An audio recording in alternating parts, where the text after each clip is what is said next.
Хортикултурното уредување на градот е рај за очи, но и прочистување на амбиенталниот воздух. Во услови кога коронавирусот не задушува и кога загадувањето на воздухот е се поголемо, изворите на кислород и чист воздух ни се повеќе од потребни. Повеќе зеленило во дворовите и на јавните површини до некаде ќе го ублажи загадувањето.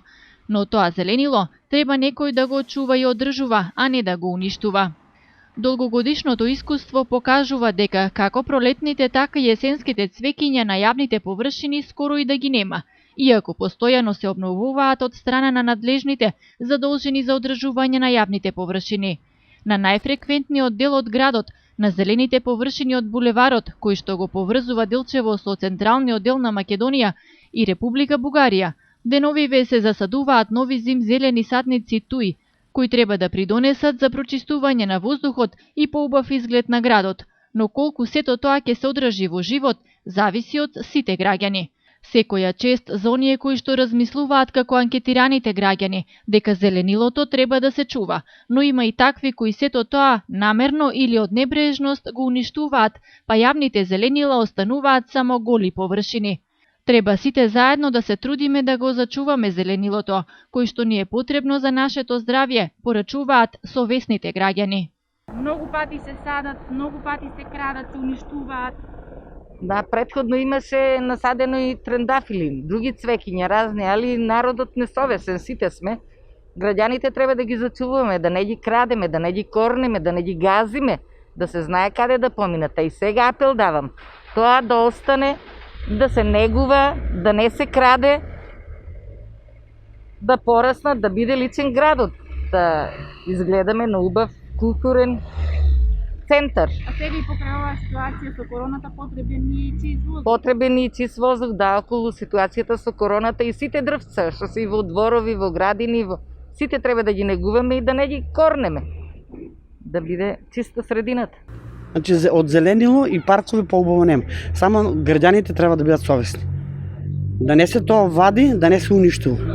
Само што ние сите тука што живееме веднаш на булеваро, колку и ние да се трудевме да го тоа заштитиме, ама сепак има несовесни луѓе. Тоа е тоа. Не, несовесни луѓе ги крадат, ги откорнуваат. Ние тука проверувавме секоја ствари кога станеме, провериме дали има нешто останато од ноќеска, ама сепак тоа може пак да се случи. Но мислам дека сепак совеста почна да проработува кај луѓето, па ќе видиме. Се туку нешто има промени до сега. Се нешто што има направено, гледам се туку се зачувува, па белким сега и ова остане. Инаку е преубаво нешто. Иницијативата што е направено преубаво нешто. Почист воздух, зеленил, па нема ништо поубаво за очите на луѓето да погледне во нешто зелено и прекрасно убаво. Паркови зеленило. Тоа е тоа мотото. Чист воздух, ако сакаме, тоа е. И сега во оваа ситуација со короната, па и чист воздух да немаме, кај ќе ни е крајот? Треба да се однесуваат исто како со кислородот што го вдишуват.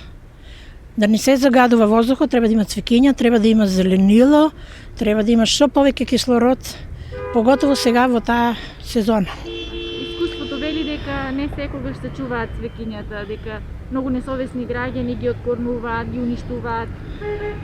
Тоа е се култура, до култура на граѓанинот. Цвеќето треба да го негуваш исто како ти што се негуваш.